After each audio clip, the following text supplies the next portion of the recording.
Now today I'm breaking down exactly how you should go about trying to score a 36 on the ACT, the strategies that worked, and what you could steal from this approach if you're aiming for a perfect ACT score. Now before I get into it, for those that are looking for the most comprehensive college support and leading publications with world-class professors, well then I invite you to book a discovery call with me and my team at ivyleagueconsults.com. Now one of the biggest misconceptions about the ACT is that perfect test scores are just naturally gifted. When you look at how students prepared, a different picture emerges. Now I remember when I was in high school and how I would go about studying, practicing every single question, reviewing mistakes, and treating like the ACT is a skill itself. It is not an IQ test. That is the biggest takeaway from this video, is that with the right strategies and preparation, and if you take it intensely enough, you should be able to get a perfect or near perfect score on the ACT. Now the first lesson to get a perfect or near perfect ACT score is to practice every single day. Imagine you're learning a new language. The day that you skip, one day turns into 2 days, and your memory for certain words slightly declines. Well, it works the same way for the ACT. Practice must be done every single day. Now, the way that I would personally go about it is I would personally do around 40 questions per day. 25 of those would be for math. I would do an English passage, a reading passage, as well as a science passage. I would every single day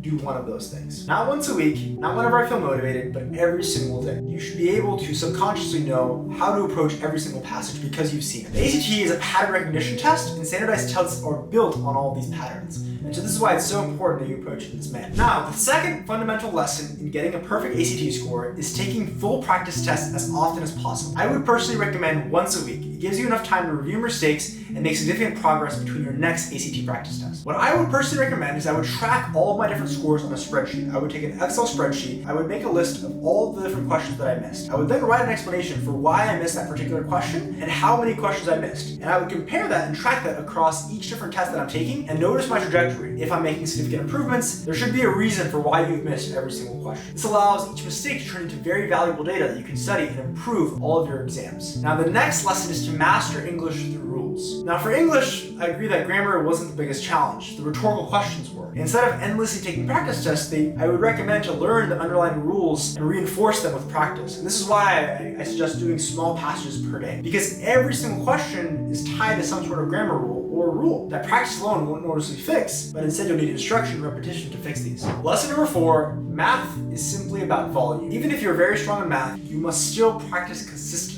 And that's because the SAT doesn't test unlimited math concepts, but it tests the same concepts but in different ways. So the idea is that the more questions you solve, the more familiar you become with these patterns. The ACT is just a pattern recognition test. Eventually you'll stop solving problems and you'll start recognizing them. Lesson number 5 is that reading is an evidence hunt. This might be one of the most valuable advices that I can give you on this section. For every single question, there should be evidence on where that question is coming from and why that is the correct answer. And this is what really allowed me to take my score to the next level. When I started reading passages, I started asking one simple rule. If the answer isn't supported by the passage, it's going to be wrong. I would never do any assumptions, I wouldn't guess, and I would not read between the lines. I would simply go back and I'd see the evidence, and if I could not match them, I would not select that answer choice. Every question should have evidence behind the text. Now, the final lesson is that practice scores don't define you. Starting off, you may not be doing very well, but that's okay. If you get a 36, you're going to be taking countless and countless practice tests. The average practice score is going to be quite low, but that's just motivation to improve your next test date and to understand what you missed. Failures are just mistakes that we can learn from. And this is because improvement is not always going to be linear, but practice will prepare you and allow you to understand where your mistakes are coming from. Now I hope this video learned something and I hope you can implement some of these strategies. Good luck on your next practice ACT and follow along for more tips and tricks.